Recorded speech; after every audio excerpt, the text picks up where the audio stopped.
Welcome to our channel. Today we how to configure Authy account migration and device verification, quick tutorial step by step clearly. Start by opening the Authy application on your device. Log into your existing Authy account with your phone number. You will receive a verification code via SMS or call. Enter the verification code in the app to access your account. Once logged in, navigate to the Settings or Account section.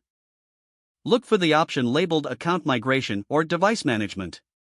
Select the Start Migration or Transfer Account option. Follow the on-screen prompts to initiate the migration process. The app will generate a unique backup key for your account. Take note of this backup key and save it securely. Now, open the Authy app on your new device.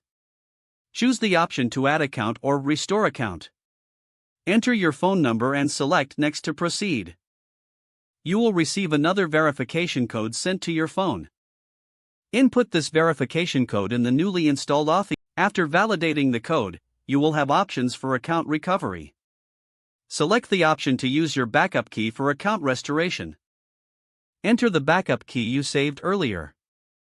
Once confirmed, your accounts will be restored on the new device. To verify your devices, navigate back to the Settings menu. Look for the Manage Devices option. Here, you will see a list of devices linked to your Authy account. You can approve or remove devices based on your preferences. If you need to add a new device, follow the same migration steps on that device. Always ensure you keep your backup key secure for future needs. Congratulations, you have successfully configured account migration and device verification on Authy. If the page does not load, refresh the browser or try again in a private or incognito window. Make sure you are using the correct email address, then retype it carefully to avoid small typos. If your password is not accepted, use the reset option and create a new strong password you can remember.